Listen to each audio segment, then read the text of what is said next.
Hello, good morning students. कैसे हैं बच्चे आप? उम्मीद करते हैं आप सब कुशल पूर्वक कुशल मंगल होंगे।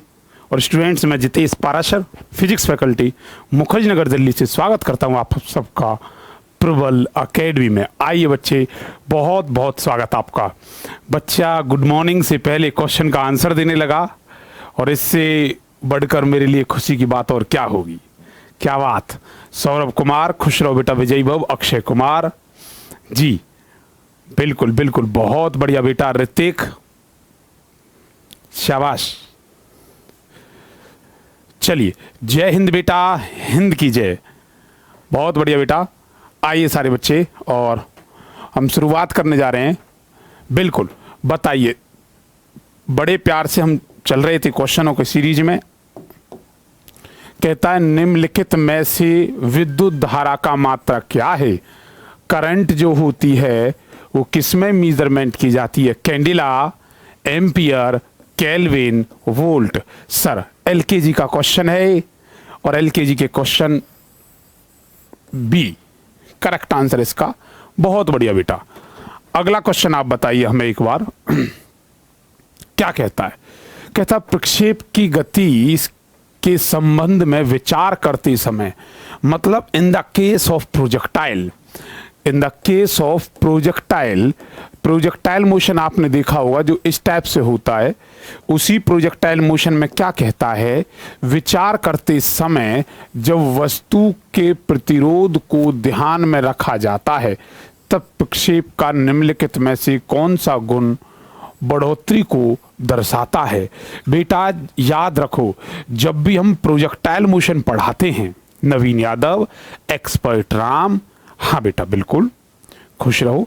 जब भी कभी हम ऐसा होता है कि जब हम प्रोजेक्टाइल को बताते हैं, एक्सप्लेन करते हैं बच्चों को, तो हम कहते हैं कि बेटा जैसे फुटबॉल को किक किया जाए, कोई भी चीज 45 डिग्री से फेंकी जाएगी तो वो मैक्सिमम रेंज कवर करेगी।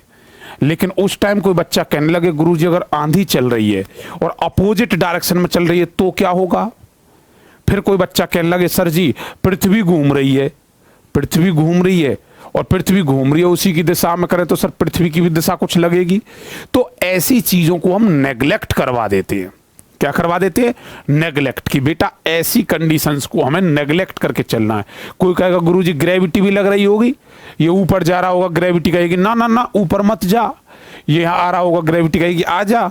तो ऐसी चीजों को नेग्लेक्ट कर दिया जाता है। गुड मॉर्निंग बेटा ओम प्रकाश। हाँ, तो होता क्या है कि वो ये कह रहा है कि ऐसे समय में प्रोजेक्टाइल के केस में वायु के प्रतिरोध को ध्यान में रखा जाता है। अरे गुरुजी जब पढ़ाया जाता है तब तो इग्नोर किया जाता है। अब क्वेश्चन में ये कह रहा उनको मान के चलो ध्यान में रख लिया, भाई ध्यान में रख लिया, तो क्या होगा? वो किसको बढ़ाता हुआ दिखाएगा? उसकी रेंज को बढ़ता हुआ दिखाएगा, मतलब परास को बढ़, या फिर उसकी हाइट बढ़ जाएगी, ऊंचाई बढ़ जाएगी। वह चाल जिस पर वह मैदान से टकराता है, मतलब वो जो स्पीड है उसकी, जैसे देखो बेटा इसकी v निकालनी है तो v हो गई, एक कंपोनेंट ये बट गया, एक कंपोनेंट ये बट गया। ऐसे निकालते नहीं निकालते v बेटा, v निकालने का तरीका ये तो होता है, ये आ गई गुरुजी सीधी, ये कंपोनेंट ऐसे ऐसे डिवाइड हो गई, तो उस v पे फर्क पड़ेगा, या वह कौन जिस पर वो प्रक्षेप मैदान से टकराता है, या उस एंगल पर फर्क पड़ेगा। ऐसा क्वेश्चन मैंने समझाने का कोशिश करी और आप समझ गए, तो बेटा आंसर देने की कोशिश करो। इसका करेक्ट आंसर क्या होगा? ए, बी, सी या डी? बोलो बोलो बोलो, क्या होगा इसका आंसर? कोई बच्चा कहता है गुरुजी इसका आंसर सी होगा, कोई अक्षय कुमार कहता है ए। कोई भी बेटा पहले मुझे एक बात बताओ, क्या सभी को क्वेश्चन समझ में आ गया? क्या सभी को क्वेश्चन समझ आ गया? अगर क्वेश्चन समझ में आ गया तब आप इसका जवाब देना। पहले मुझे कहो यस सर क्वेश्चन समझ आ गया और इसका आंसर ये है।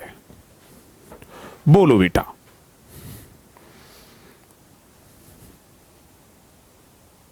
बोलिए।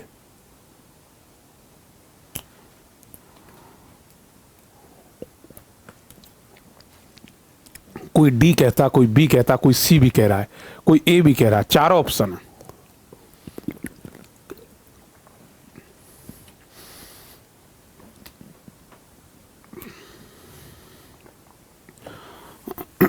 हाँ जी, एक बार और इंग्लिश में रिपीट करें।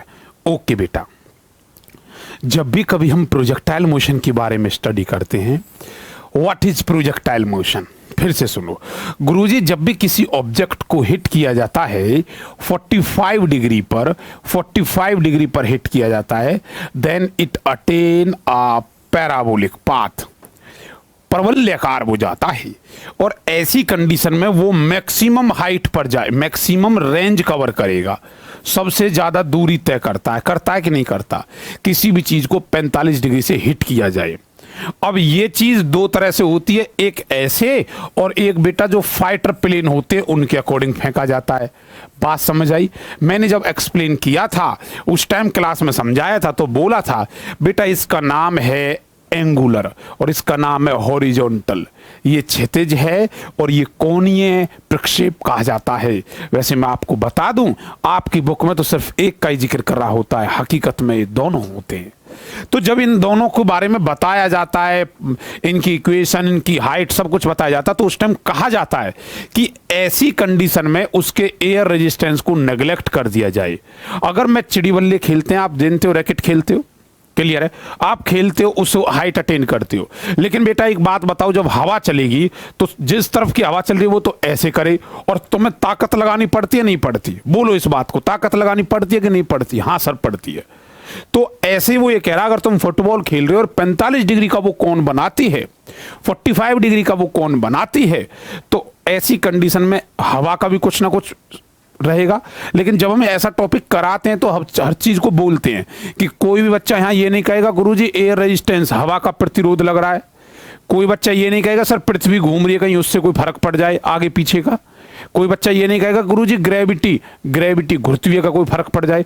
तो इन तीनों चीजों को हम नेग्लेक्ट करवाते हैं। लेकिन क्वेश्चन ने ये कहा आज कि नहीं, नेग्लेक्ट नहीं करना। क्लियर है? हाँ, प्लेन से बॉम्ब जब गिराया जाता है हॉरिजॉन्टल होता, सही बात।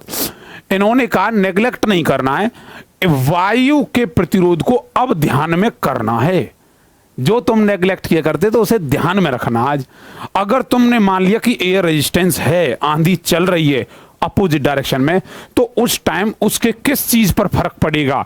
उसकी रेंज पर फर्क पड़ेगा, अधिकतम ऊंचाई पे फर्क पड़ेगा, चाल पे फर्क पड़ेगा, या वह कौन जिस पर वह प्रक्षेप किया जाता है मैदान से, उस पर फर्क पड़ेगा। बोलो बेटा। भाई मेरा फास्ट है आज हनुमान जी का।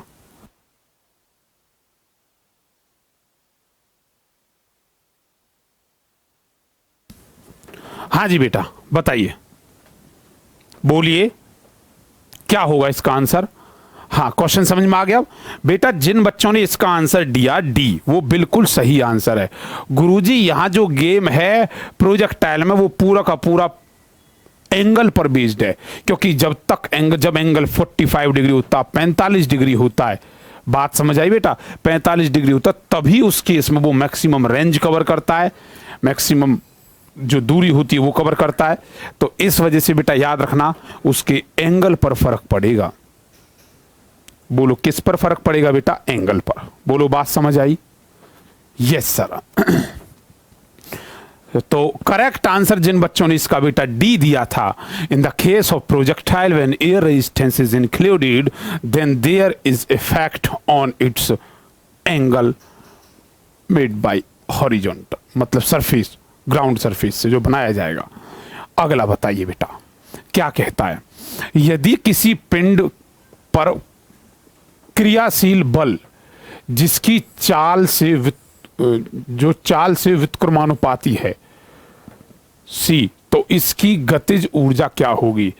कहता है इफ अ मूविंग ऑब्जेक्ट, ये ऑब्जेक्ट है और ये मूविंग कर रहा है, ये मूविंग ऑब्जेक्ट किसी पिंड की क्रियाशील बल, मूविंग ऑब्जेक्ट बल मतलब फोर्स है जो व्युत्क्रमानुपाती है बेटा, मतलब रिवर्सिबल है, मतलब रिवर्सिबल प्रोसेस है। हाँ जी, दो तरह से होता है, एक होता है हॉरिजॉन्टल, हाँ जी, हाँ एक होता है, नहीं बेटा नहीं अक्षय कुमार, एक होता है बेटा डायरेक्टली प्रोपोर्शनल, एक होता है इनवर्सली प्रोपोर्शनल टू। कहता है inversely proportional to C. C क्या है? सी क्या है उसकी? सी है स्पीड। ठीक है, तो इसकी गतिज ऊर्जा क्या होगी, काइनेटिक एनर्जी क्या होगी?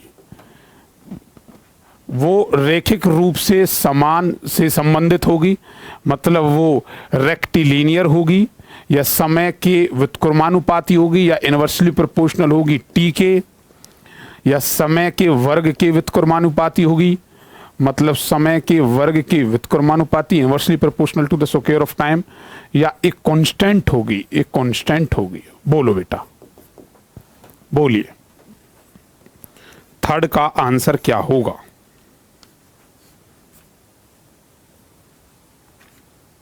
बोलिए।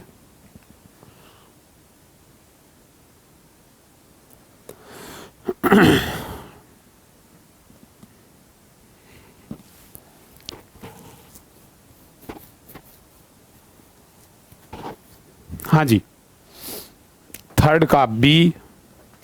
2 नंबर का करेक्ट कौन सा है? सेकंड नंबर का करेक्ट कौन सा है बेटा? सब चीज बताई तो है, डी है, डी डी। हाँ जी, रेखिक रूप से मतलब लीनियरली वो टाइम के साथ कोरिलेटेड करेगी। करेक्ट आंसर होगा बेटा इसका ये, वो टाइम के साथ लीनियरली कोरिलेटेड होगी। ठीक है, काइनेटिक एनर्जी, क्योंकि वो रिलेटेड है, सी पर डिपेंड। जिन बच्चों ने इसका आंसर ए दिया था बिल्कुल सही था। अब क्या कहता है? ज्यादातर बच्चा ए दे रहा था, हाँ 1-2 बच्चे बी भी बोल रहे हैं, गलत था बेटा। अगला क्या कहता है? निर्वात से सरल लोलक कंपन करता है तो यह क्या होगा? मतलब अगर हम बात करें कि जो सिंपल वाइब्रेशन होती है, सिंपल वाइब्रेशन होती है किसी भी वैक्यूम के अंदर, तो उस टाइम यह होगा, कैसा होगा? निर्वात आप जानते हो गुरुजी, वैक्यूम की बात कर रहे हो आप। वैक्यूम में एक सिंपल लोलक है, मतलब एक पेंडुलम है जो कंपन करता है, वाइब्रेट करता। अच्छा बेटा एक बात बताओ, ये वाइब्रेशन क्या चक्कर होता है? गुरुजी ये वाइब्रेशन ये होता है, वाइब्रेशन आप कह सकते हो कि रिपीटेशन एक तरह से, और मिनिमम एम्पलीट्यूड का रिपीटेशन।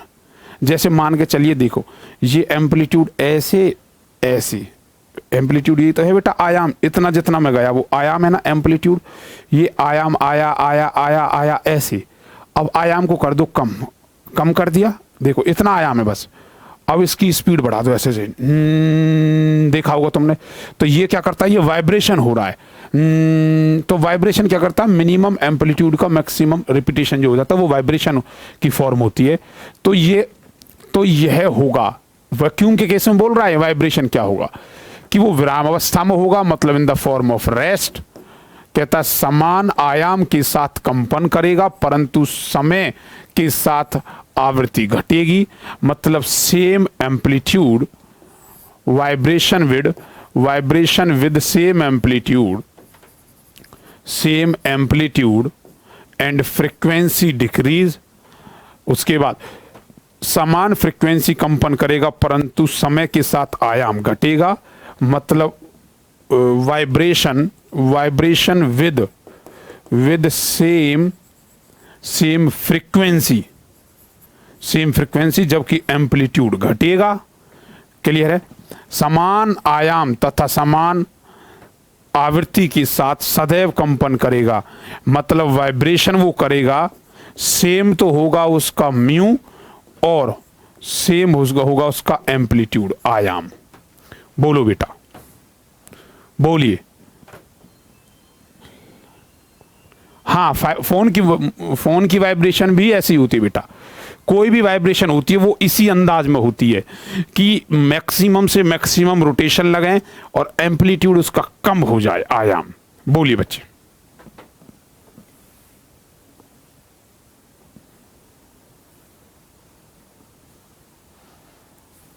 बताइए क्या होगा इसका आंसर बेटा? ए, बी, सी या डी?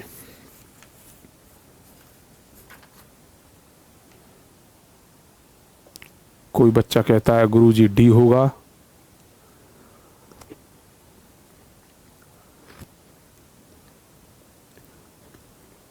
हाँ जी, कोई कह रहा सी होगा। अरे सिंपल सी बात थी, एक सिंपल पेंडुलम है। अगर कोई ये कह रहा हो अंग्रेज लोग कि गुरुजी समझ नहीं आ रहा, तो समझा देता हूं। अगर कोई सिंपल पेंडुलम है, उसे निर्वात में रखा जाए तो वाइब्रेशन तो होती है, कौन सी बड़ी बात है। लेकिन वो ये कहता है जब वाइब्रेशन होंगी तो उस कंडीशन में उसका एम्पलीट्यूड आयाम वाइब्रेट करेगा और फ्रीक्वेंसी घट जाएगी, या फ्रीक्वेंसी वाइब्रेट करेगी सेम उससे, या आयाम घट जाएगा, या दोनों ही सेम वाइब्रेशन करेंगी, फ्रीक्वेंसी और आयाम। बोलिए बेटा क्या होगा इसका आंसर, बताइए, ए बी सी या डी।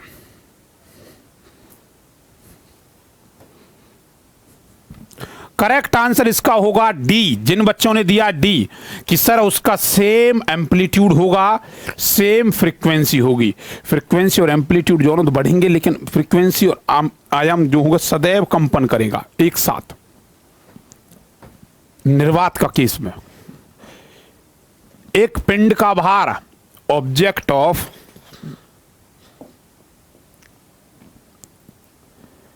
ये लीजिए, क्लियर है। कोई ऑब्जेक्ट है, उस ऑब्जेक्ट का भार की बात कर रहा, आपके मास की बात कर, वेट की बात कर रहा है। ऑब्जेक्ट का जो वेट है, बताइए बेटा वो क्या होगा। पृथ्वी पर सभी, ये इन्होंने शायद गलत टाइप कर दिया, सभी स्थानों आएगा। पृथ्वी पर सभी स्थानों पर एक समान होगा। किसी भी ऑब्जेक्ट है बेटा, ऑब्जेक्ट मैंने तुम मान लिए, क्लियर है। ये ऑब्जेक्ट है, उस ऑब्जेक्ट के वेट के बारे में बात कर रहा है, क्लियर है जी। हाँ जी, भार बोला बेटा इसने, वेट कहा है। और अगर मास बोला होता तो वो द्रव्यमान होता, क्लियर है। अच्छा, मास जो होता है वो कांस्टेंट होता, बच्चा बच्चा जानता है, ठीक है।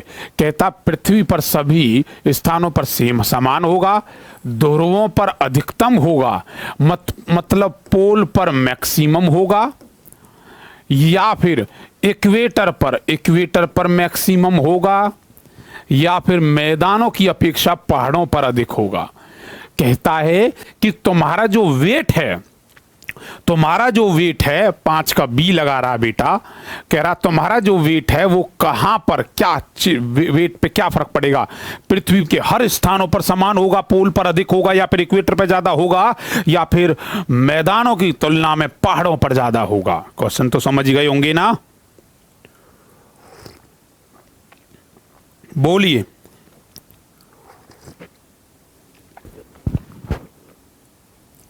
क्या होगा इसका आंसर,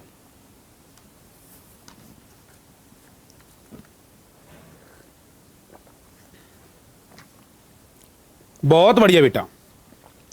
बच्चा बोल रहा गुरुजी पोल पर अधिक होगा, शाबाश, करेक्ट आंसर आपका। ग्रेविटी बेटा पोल पे अधिक होती है कि नहीं होती, किसकी तुलना में, इक्वेटर की तुलना में, क्लियर है। पता है क्वेश्चन, हाँ जब करा रहे थे, पढ़ा रहे थे, पढ़ाया था अच्छे से, समझ रहे हो। हाँ जी, अगला, अगर किसी वस्तु को 8 किलोमीटर प्रति सेकंड के वेग से अंतरिक्ष में फेंका जाए, ये रहा आपका अंतरिक्ष, इसको कोई वस्तु है, ये रही वस्तु, क्लियर है। ये यूनिवर्स है, या एटमॉस, मतलब यूनिवर्स बोल सकते हो आप, अंतरिक्ष, एस्ट्रोनॉमी बोल सकते हो। एस्ट्रोनॉमी में किसी को 8 कितनी की रफ्तार से बेटा, 8 किलोमीटर बोला बेटा,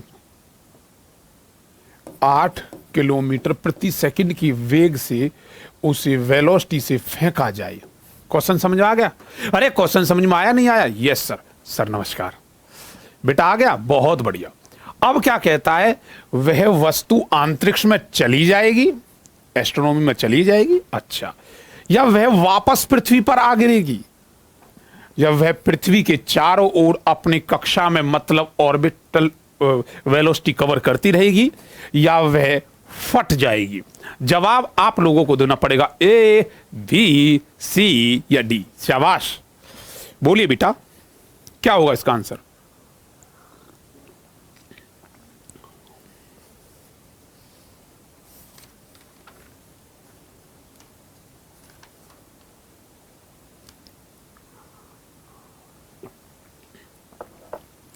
बच्चा बोल रहा है कि गुरुजी इसका आंसर होगा, कोई बच्चा कहता है इसका बी, कोई किसी ने क्या था 11 के हिसाब से बोलता है। हाँ जी,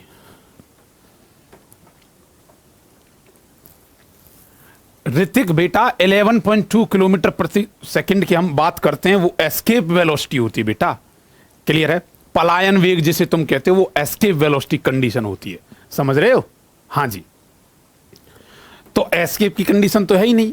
अब मुझे एक बात बताओ, अगर तुम्हें वो वक्त याद हो जब तुमने ग्रेविटेशन पढ़ा था, तो बेटा उसमें दो वैल्यूज थी। एक हुआ करती थी एस्केप वेलोसिटी। एस्केप वेलोसिटी याद है? नहीं है? क्लियर है कि पलायन वेग कितना होता है? याद ना, 11.2 किलोमीटर प्रति सेकंड होता नहीं होता? Yes sir.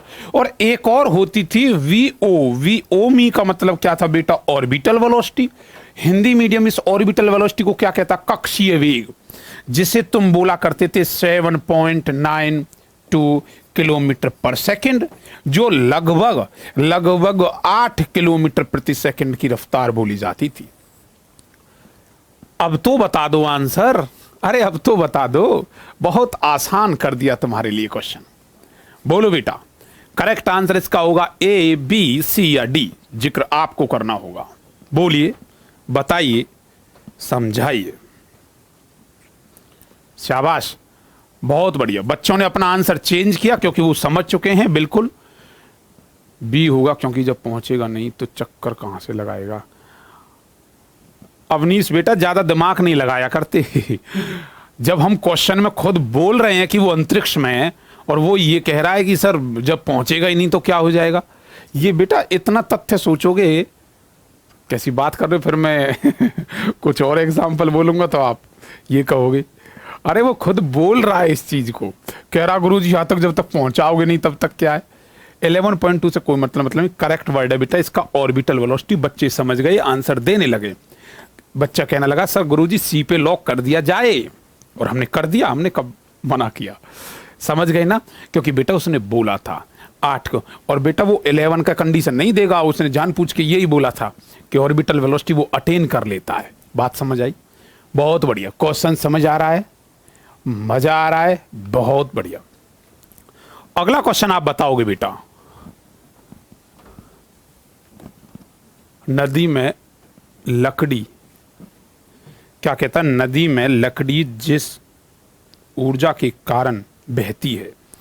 भाई नदी में एक लकड़ी है, ये रही नदी, और इस नदी में कोई वुड है।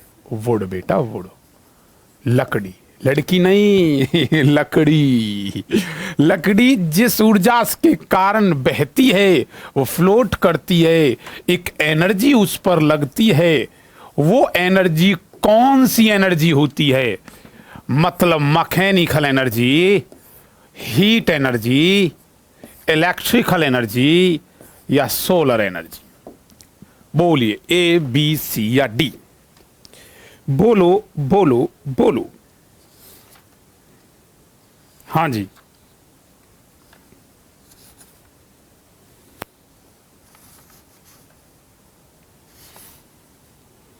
बोलिए बेटा, ए, बी, सी या डी? शाबाश, करेक्ट आंसर इसका क्या होगा?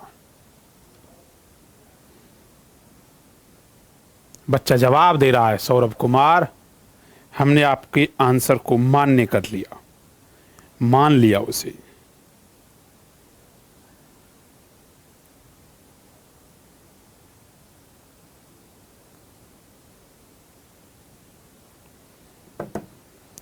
बोलिए, शाबाश शाबाश, बहुत बढ़िया। हर बच्चा सही आंसर देने लग रहा है, इसका करेक्ट आंसर बोल रहा है। बच्चा बच्चा कह रहा है गुरुजी इसका आंसर होगा ए। ज्यादातर बच्चों ने इसका आंसर ए दिया, बिल्कुल सही दिया, मैकेनिकल एनर्जी। बेटा बात समझ आई? ठीक है, अगला क्वेश्चन ये रहा आपके पास स्क्रीन पर। ट्रैक्टर में पिछला पहिया अपेक्षाकृत बड़े साइज का क्यों होता है? वो जी ट्रैक्टर होते हैं, ट्रैक्टर, ठीक है। और ये रहा ट्रैक्टर। ये ट्रैक्टर जो होते हैं बेटा, इस ट्रैक्टर में ये बैठा आदमी, ये पिछला पहिया जो होता वो इतना बड़ा क्यों होता है छोटे पहिए के कंपैरिजन में? क्यों होता है? ज्यादा मजबूती के लिए, मतलब स्ट्रांगनेस के लिए, ज्यादा टॉर्क के लिए, मतलब टॉर्क मतलब आघूर्ण, हिंदी में से आघूर्ण बोलना चाहिए था, मतलब मैक्सिमम टॉर्क के लिए होता है, या ज्यादा स्पीड के लिए, मैक्सिमम स्पीड के लिए, या ज्यादा ऊंचाई के लिए, मैक्सिमम हाइट के लिए? क्वेश्चनों को सुन रहे हो, आनंद आ रहा है कि नहीं आ रहा? बोलो बेटा। क्वेश्चन थोड़ी सी, क्योंकि मेरा तो बेटा ये होता है मैं उठा के सेट ला के रख देता हूं बस। अब फर्क ये होता है कि आप कैसे समझते हैं, कैसे करते हैं। बोलिए बेटा।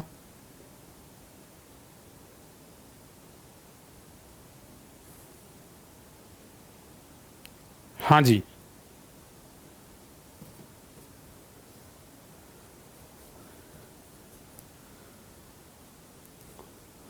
क्या होगा इसका आंसर?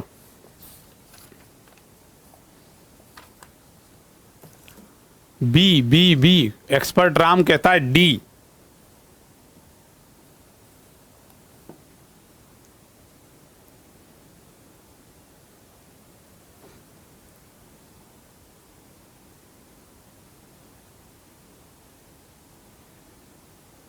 हाँ जी,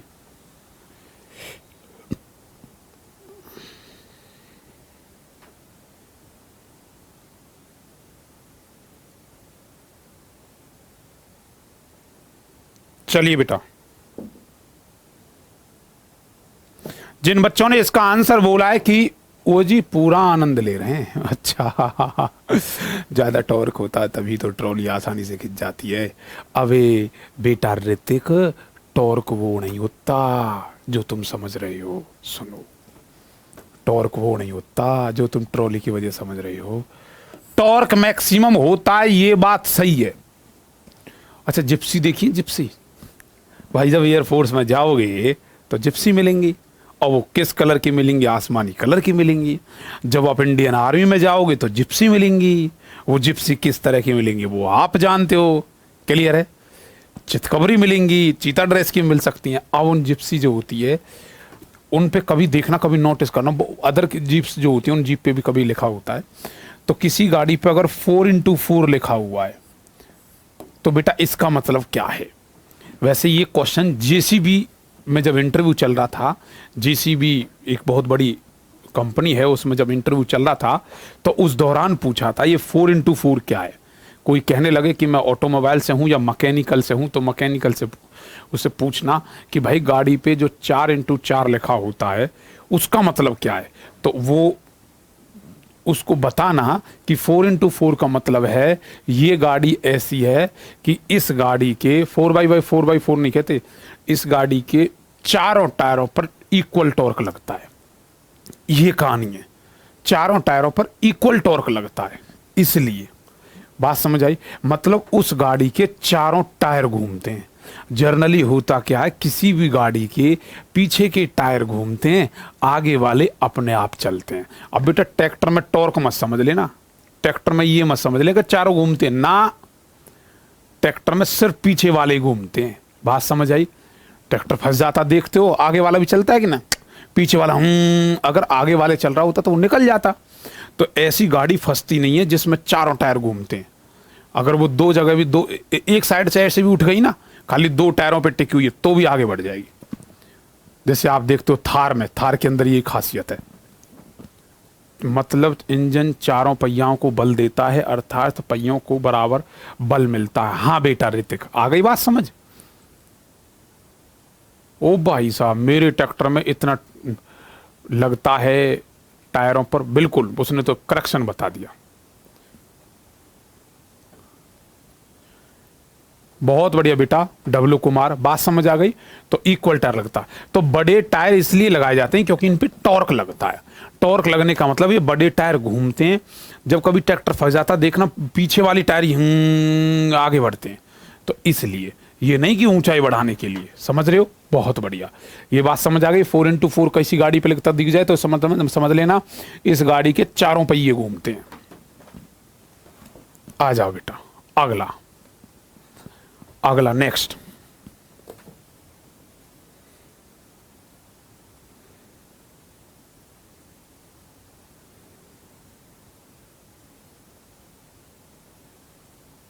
अगला बताइए क्वेश्चन क्या कहता है कि कांच की नली में पानी का नवचंद्र तल अवतल दिखाई देता है या अवतल होता है। कहता है कांच की नली में पानी का नवचंद्र तल जो होता है, मतलब नीचे की चंद्र तल की बात कर रहा है, वे अवतल दिखाई पड़ता है। इसका कारण क्या है? इसका कारण क्या है? समझ रहे हो? मतलब कांच की नली है और इसमें बेटा एक होता तल, तल मतलब होता नीचे वाला, और एक होता बेटा नवचंद्र। नवचंद्र मतलब ये अपर तल की बात करता है, ये वाला, ये हल्का सा। जब भी कभी किसी पानी को लेते हैं तो बेटा वो पानी की शेप ऐसे होती है। किसके अंदर? कांच के अंदर। मुझे पता है मेरा स्टूडेंट इसका जवाब देगा। तो इसका क्या कारण है? मतलब कांच के अंदर जब भी पानी लेते हैं तो वो इस शेप में होता है। ऐसा क्यों? ये जो होता है ये क्या है?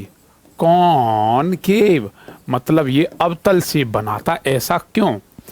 पहला, कांच की सतह पर लगे अपद्रव के कारण, मतलब जो कांच की सतह पर लगा होता द्रव होता उसके कारण, या पानी और कांच के बीच स्पर्श कोण के कारण, मतलब there contact angle, contact angle की वजह से, या पानी पर पृष्ठ तनाव के मान के कारण, मतलब सरफेस टेंशन अधिक हो जाता है इसलिए, या सरफेस टेंशन का मान अधिक होना, पृष्ठ तनाव, अच्छा दोनों सेम दे दिए, मतलब यहां लेना चाहिए कम होगा। बताइए, फिर से बोलता हूं, मतलब उस लिक्विड की वजह से, लिक्विड की वजह से, या फिर क्या कहता है सतह पर लगे उपद्रव लिक्विड की वजह से, क्लियर है, या फिर अपथ्रस्ट बोल सकता है। हाँ, अपथ्रस्ट की वजह से, कॉन्टैक्ट एंगल की वजह से सरफेस टेंशन बढ़ जाता तब, या सरफेस टेंशन पृष्ठ तनाव घट जाता तब। बोलो बेटा, ए बी सी या डी? क्वेश्चन समझ आ गया नहीं आ गया?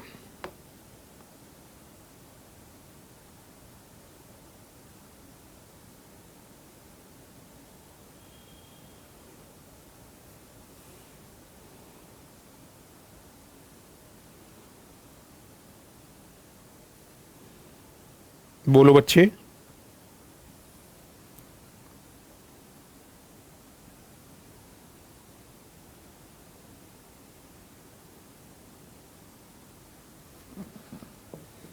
हाँ जी,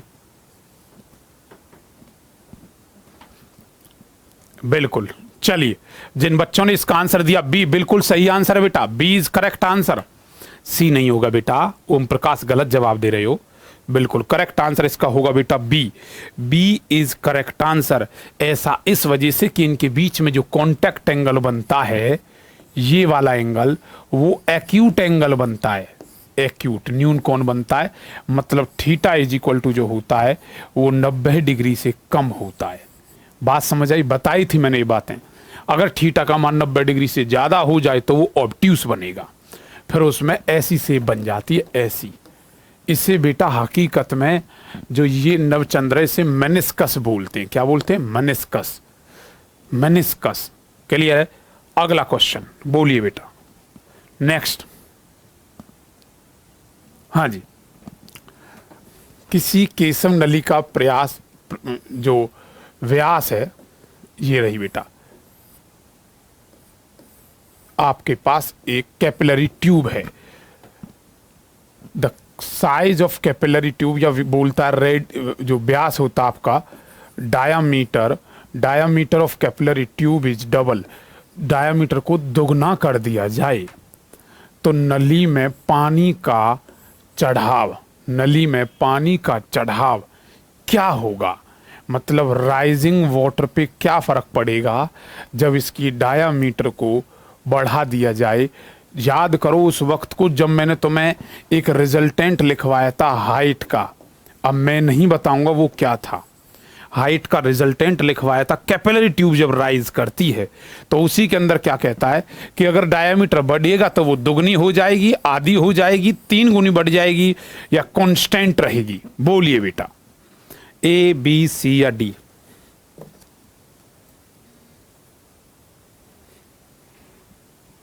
हाँ जी,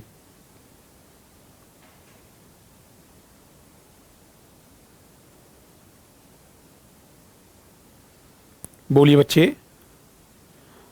10 का बी, ए,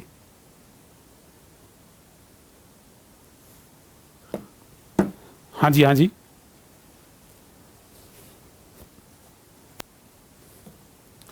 शाबाश।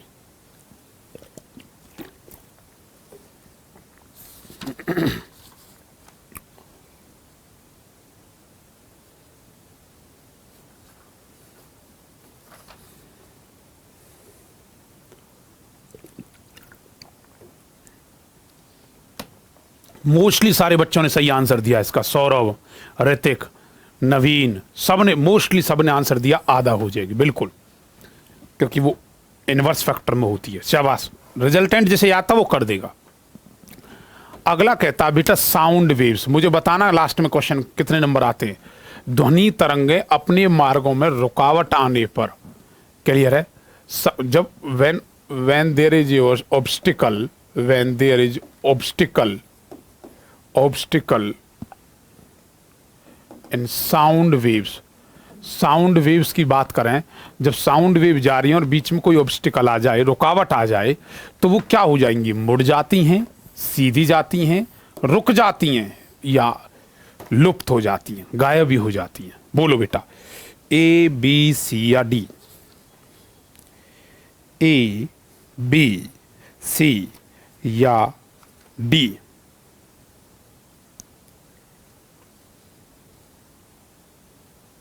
हाँ जी, अक्षय कुमार बेटा कमेंट आ रहा है, जल्दी आ रहा है कमेंट, सभी के आ रहे हैं। बोलो बेटा। अवनीश कुमार कहता है गुरुजी इसका आंसर ए होगा। अपना अपना आंसर दें। बहुत बढ़िया बेटा।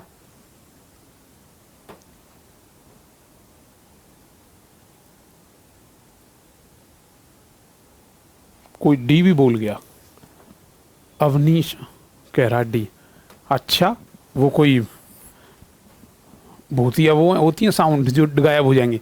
बेटा साउंड का रिफ्लेक्शन होता है। बोलो, सारे बच्चों ने सही जवाब दिया, एक बच्चे का गलत था, कोई दिक्कत नहीं। साउंड का रिफ्लेक्शन होता है, टकरा के वो आती है तो भैया मुड़ जाएगी, करेक्ट आंसर आएगा। अगला क्वेश्चन बहुत बढ़िया। ध्वनि का वेग अधिकतम होता है। The velocity of sound is maximum in, कब मैक्सिमम होगा? 0 डिग्री सेल्सियस मतलब शुष्क एयर पर, ड्राई एयर पर, 20 डिग्री मॉइस्ट एयर पर, 0 डिग्री मॉइस्ट एयर पर, 20 डिग्री ड्राई एयर पर। बोलो बेटा कब मैक्सिमम होगा? बहुत बढ़िया। ए बी सी या डी, बोलिए क्या आंसर होगा इसका? ए बी सी या डी?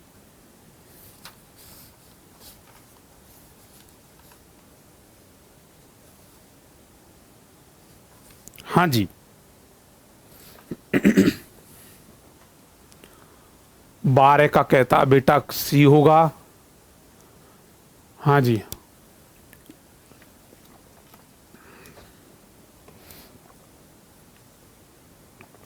अवनीश कहता है बी होगा। नवीन यादव कहता है बी होगा। हाँ जी बोलो बोलो। शाबाश, बहुत बढ़िया। जिन बच्चों ने इसका आंसर दिया बेटा, बी बिल्कुल करेक्ट आंसर है। B is correct answer. 20 degree Celsius पर। क्लियर है। और कौन सी एयर होनी चाहिए उस टाइम? कौन सी होनी चाहिए? मॉइस्चर, याद रखना, नमी पर। ठीक है जी, क्लियर है। अगला क्वेश्चन बोलो बेटा। बहुत बढ़िया, देखते हैं कितने बच्चे इसका सही आंसर देंगे।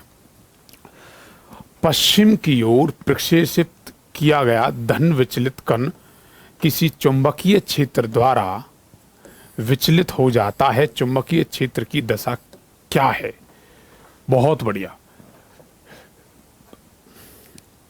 देखो, ईस्ट, वेस्ट, नॉर्थ, साउथ। बेटा ध्यान से सुनना, बेटा ध्यान से सुनना, बहुत बढ़िया क्वेश्चन है। क्या कहता है कि एक कण है, एक पॉजिटिव चार्ज है, पॉजिटिव आयन है, जिसे वेस्ट की ओर फेंका जाता है, पश्चिम की ओर।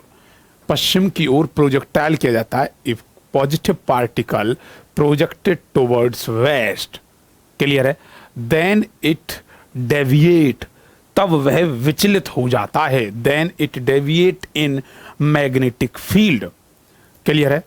तो कहता है चुंबकीय क्षेत्र की दशा क्या होगी? तो उस टाइम पर उस मैग्नेटिक फील्ड की डायरेक्शन क्या होगी जिसमें वो विचलित हुआ? तो उस मैग्नेटिक फील्ड की डायरेक्शन पूछ रहा है। वो कहां होगी? वो दक्षिण की ओर होगी, मतलब साउथ की ओर होगी, ईस्ट की ओर होगी, या उदोमुखी या उर्मुखी दिशा बोल सकते हो आप। बोलिए बेटा क्या होगी? Question number 13।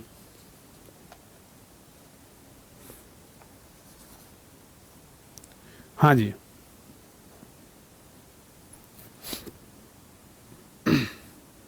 उधरमुखी। ये बात तो किधर होगा? कहां डिफ्लेक्शन होगा उसका?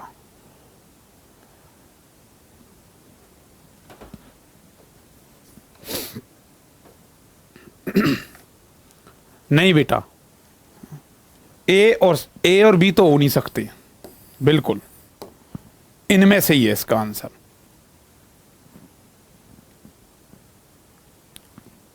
पीछे की ओर नहीं, बिल्कुल हाँ, डी इसका आंसर होगा। उधरमुखी दिशा, डी इसका आंसर है। डी करेक्ट आंसर डी है। क्लियर है। अच्छा, मैंने इसकी तुम्हें साइन कन्वेंशन भी बता रखी है बेटा कि मैग्नेटिक फील्ड की डायरेक्शन क्या। अब मैं उसे बताने लगूंगा तो पूरा टाइम कंज्यूम हो जाएगा उसमें, कि मैग्नेटिक फील्ड की डायरेक्शन कैसे निकालते हैं। ये भी रूल्स आपको, हाँ जी, पता होगी। डी आंसर ही आएगा बेटा। न्यूक्लियर रिएक्टर की बात करता है। न्यूक्लियर रिएक्टर निर्माण में निम्नलिखित तत्वों में से कौन सा एक अनिवार्य है? अगर आप कहीं भी न्यूक्लियर रिएक्टर बना रहे हो तो न्यूक्लियर रिएक्टर बनाने के दौरान आपको इनमें से ये रखना ज्यादा जरूरी है। वह कौन सी चीज है? कोबाल्ट, निकेल, जर्कोनियम या टंगस्टन। एक एलिमेंट ऐसा है, अगर कहीं भी न्यूक्लियर रिएक्टर बनाओगे तो बेटा वो जरूर इस्तेमाल किया जाएगा। बोलो वो कौन सा है? बताइए।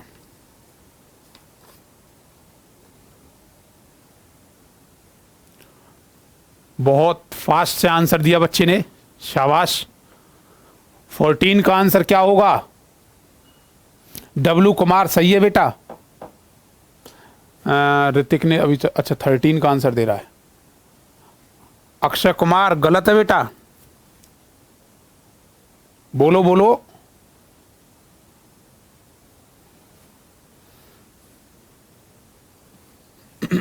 हाँ जी,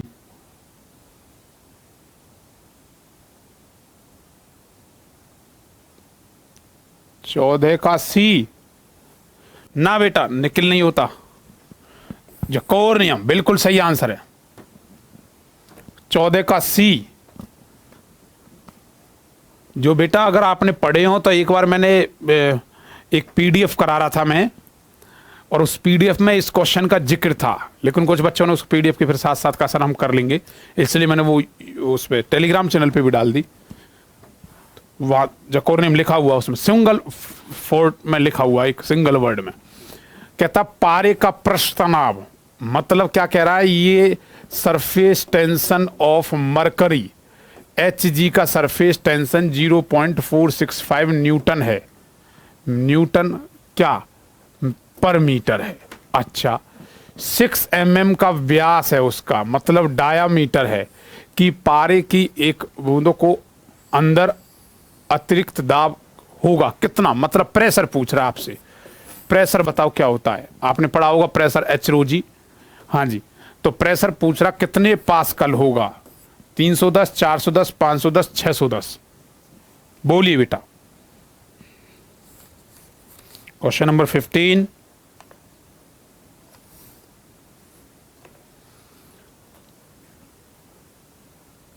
प्रेशर का फॉर्मूला आपने पढ़ा होगा।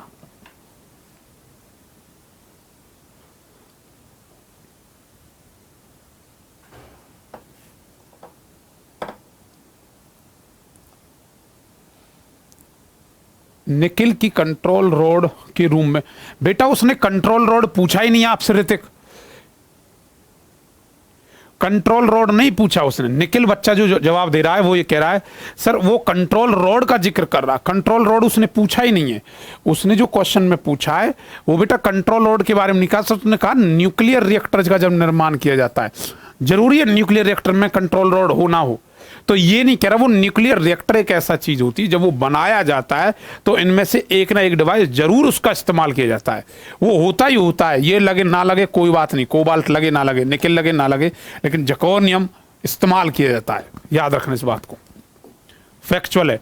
मैंने तो तुम्हें ये भी बताया था उसमें कि जो कोयला होता है, कोयला का जो आयात निर्यात का जो सिस्टम था, पहले हम निर्यात किया करते थे, उसको पुराना जो कोयला होता है, जला हुआ कोयला होता है, उस पर रोक लगा दी जाती, कोयला जो खदानों से निकलता है, तो उसकी भी वजह थी, बताई थी हमने, बताई थी बेटा। इसमें आएगा आंसर 310 पास्कल, 310 पास्कल।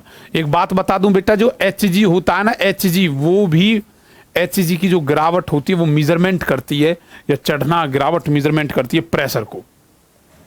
निम्नलिखित में से कौन सा केवल द्रव रूप से संबंधित है अथवा गैस में नहीं है। मतलब इनमें से टर्मिनोलॉजी ऐसी होगी जो सिर्फ लिक्विड से रिलेटेड है, गैस से रिलेटेड नहीं है। क्या कह रहा है, प्रेशर, वॉल्यूम, डेंसिटी, मतलब गैसों की नहीं होती वो चीज, और सरफेस टेंशन।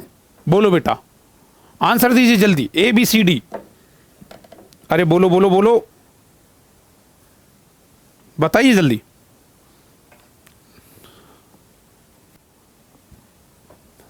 आज हम आपकी क्लास 9:15 तक रखेंगे। हाँ जी, आज एक थोड़ा न्यू बैच है, उसके अनाउंस में।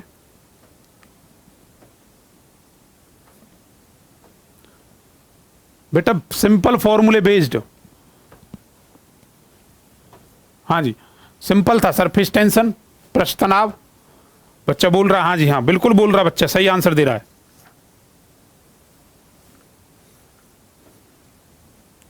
अगला देखो बेटा, अच्छा क्या कहता, किसी रेलवे स्टेशन पर के बाहरी सिग्नल पर रखी हुई, पर खड़ी हुई कोई गाड़ी है, जो ट्रेन है ठहरी हुई है वायु से इतने हर्ट्ज में।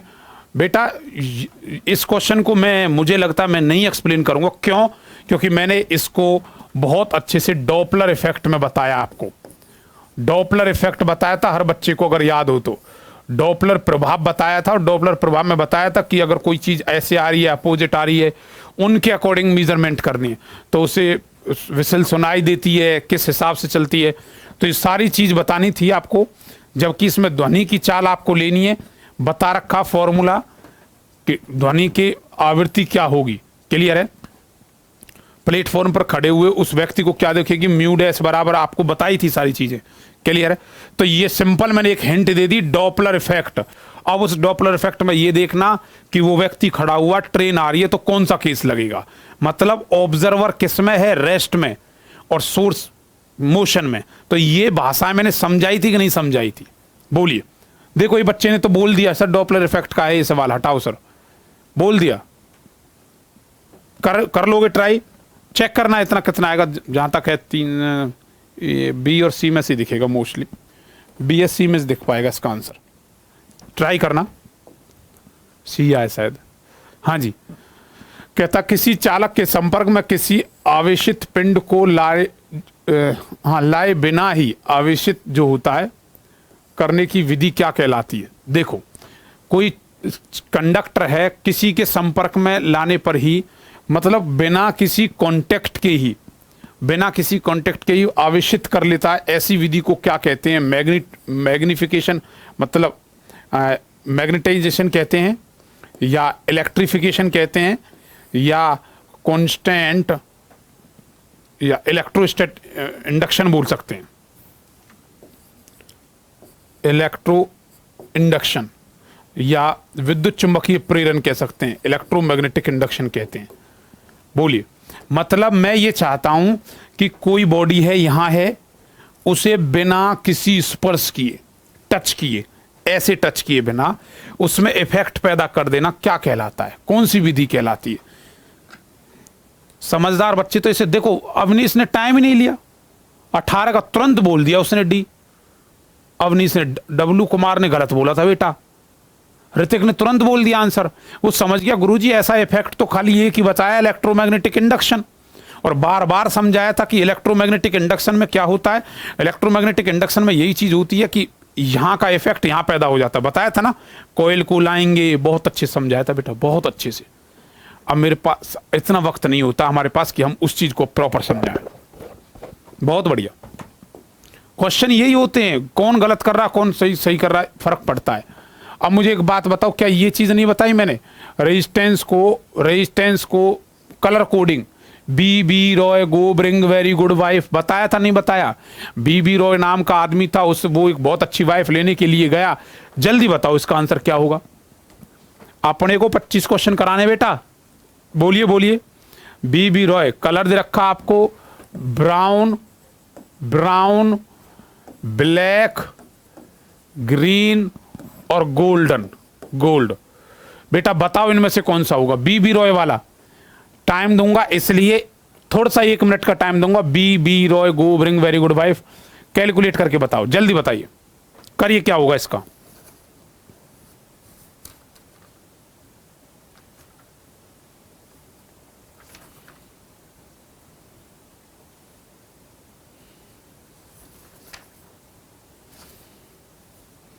हाँ जी,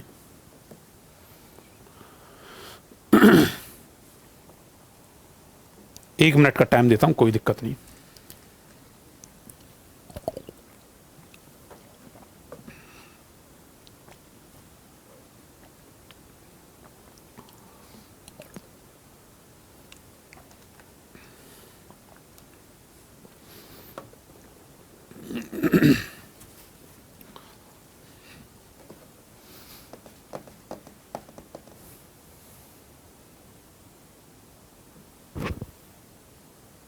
बोलिए बेटा, 19 का सी। गोल्ड कितना होता है? ±5% होता नहीं होता? यहीं से चेक कर लो। गोल्ड में समझ आया, ऑप्शन बी या सी ऑप्शन होंगे। अच्छा, कहता गुरुजी बी और सी। बेटा मुझे एक बात बताओ, गोल्ड कितना होता है? 5%, सिल्वर कितना होता है? 10%, और नो कलर कितना होता है? 20%। अब देखो, गोल्ड 5% है, 5% से मतलब है ये हो नहीं सकता, बात समझ रहे हो? ये होगा, ठीक है, ये हो नहीं सकता, ठीक है जी। अच्छा, अब देखिए, अब क्या कहता है इसके बाद? काला भूरा, मैंने बताया था, याद है? ब्लैक ब्राउन, याद है ना? काला भूरा 0 से स्टार्ट होती है, 1 से स्टार्ट होगा, 1 से स्टार्ट होगा बेटा, 1 आएगा, काला भूरा 1। ये 1 से शुरू होगा, शुरुआत ही 1 से होगा, 1 से शुरुआत ये हो रहा, लेकिन ये तो कट चुका गुरुजी, है ही नहीं। ये 1 से शुरुआत है, ये हो नहीं सकता, ये 3 से स्टार्ट है।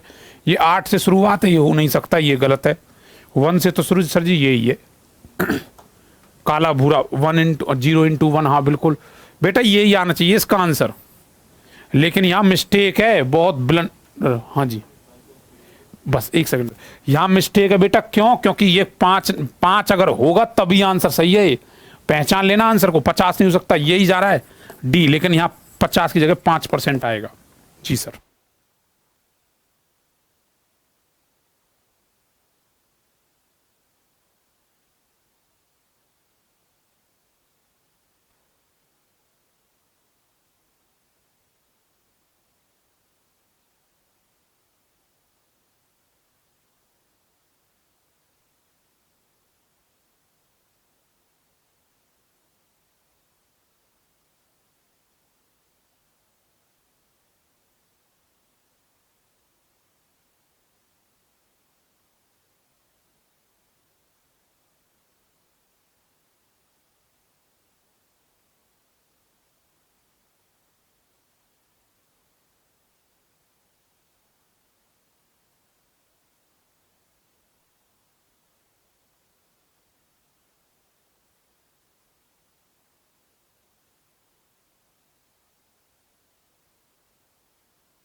चलिए क्वेश्चन नंबर 20 बताइए, क्वेश्चन नंबर 20।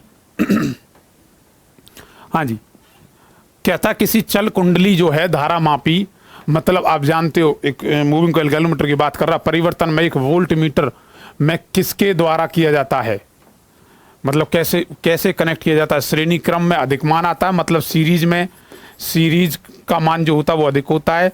समांतर क्रम में कम मान आता है, पैरेलल में कम मान आता है। जब अगर रेजिस्टेंस को कनेक्ट करेंगे मतलब पैरेलल में कम आएगा, या समांतर क्रम में अधिक मान आएगा मतलब पैरेलल में मैक्सिमम आएगा, या फिर सीरीज में रेजिस्टेंस कनेक्ट करेंगे तो कम आएगा। बोलो बेटा क्या होगा इसका आंसर।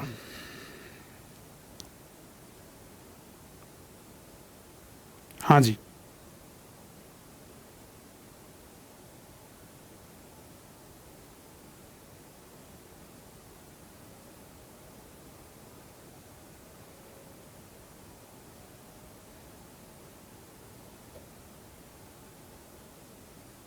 बताइए।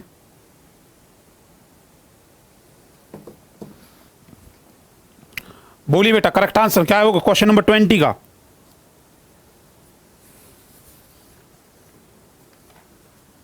ए बिल्कुल, छोटा भैया बड़ा भैया, बेटा याद तो तुम्हें सब है, जिन्होंने ए बोला बिल्कुल। सीरीज में अगर सर कनेक्ट करेंगे तब मान कम आएगा, बिल्कुल बता रखा है ए, छोटा भैया बड़ा भैया। बच्चों को जिनको कॉन्सेप्ट याद है ना उन्हें सब पता है। कहता है किसी चुंबकीय क्षेत्र में मैग्नेटिक फील्ड की बात कर रहा हूं, प्रेरित धारा मतलब किसी भी एक होता है मैग्नेटिक फील्ड, और प्रेरित धारा का मतलब कह रहा है इंड्यूस्ड करंट। इंड्यूस्ड करंट की दिशा किसका प्रयोग करते हुए पता लगता है, बताइए। मुझे इंड्यूस्ड करंट निकालना है, क्या निकालना है, इंड्यूस्ड करंट। बताया था बेटा, ये वाला ये वाला ये वाला सारे नियम बताए थे। इंड्यूस्ड करंट जो है वो बताइए क्या है, फ्लेमिंग की लेफ्ट हैंड, फ्लेमिंग की राइट हैंड, एम्पियर नियम या लेंज किस लॉ के तहत निकाला जाता है, जल्दी बताइए। ए बी सी या डी, बोलो बोलो बोलो जल्दी बोलिए। हाँ जी बेटा, करेक्ट आंसर इसका आएगा बेटा फ्लेमिंग, दाहिने हाथ के नियम के अकॉर्डिंग, बिल्कुल सही जवाब। क्वेश्चन नंबर 22 एक बार देखिए क्या कहता है। किसी विद्युत परिचालक में आरएलसी सर्किट दे रखा है बेटा, स्रोत दे रखा है, ठीक है। श्रेणी क्रम में जोड़ा जाता है, आरएलसी को जोड़ देंगे, परिपथ में हटा दिया जाए, अगर एल को हटा दिया जाए, ठीक है, मतलब एल को हटा देते हैं तो इसकी विद्युत धारा माध्य जो होता है π/3 होता है। तो परिपथ का विद्युत गुणांक कितना होगा, मतलब वो कहता है उससे कि पावर फैक्टर कितना होगा। पावर फैक्टर का फॉर्मूला cos φ में निकाला जाता है बेटा, cos φ में पावर फैक्टर निकाला जाता है। हाँ जी, C1 आता है बेटा, 1 पावर फैक्टर 1 ही आएगा इसका, क्लियर है, याद रखना। L को हटा देंगे, R और C का पावर फैक्टर 1 आएगा। कर लेना कैलकुलेट, थोड़ा सा आज के लिए टाइमिंग से थोड़ा निकलना मुझे। हाँ जी बेटा, अगला कहता है विस्थापन धारा मतलब डिस्प्लेसमेंट करंट की बात कर रहा है। डिस्प्लेसमेंट करंट किसी संधारित्र में प्लेटों के बीच में जो अंतराल से गुजरता है, जब संधारित्र आवेश जो होता है, मतलब ये इसके बीच में आईडी बन गया, डिस्प्लेसमेंट करंट बन गया दो प्लेटों को बीच में, क्लियर है। क्या कहता है समय के साथ परिवर्तित होता है, टाइम के साथ साथ चेंज होगा, कम होगा या परिवर्तन नहीं होगा, नो चेंज होगा, या 0 से कम हो सकता है। बोलिए करेक्ट आंसर क्या होगा, या 0 से कम हो सकता है। हाँ जी, कहता है समय के साथ बेटा, ये जो आंसर है इसका ये बनेगा, समय के साथ परिवर्तित होता है, बिल्कुल टाइम के साथ चेंज होता है। आईडी डिस्प्लेसमेंट करंट होता है। एक होता है करंट बेटा आईसी कंडक्टिंग करंट जो तारों में चलता है जिसे हम पढ़ते हैं, और एक होता है आईडी डिस्प्लेसमेंट करंट, क्लियर है, ठीक है जी।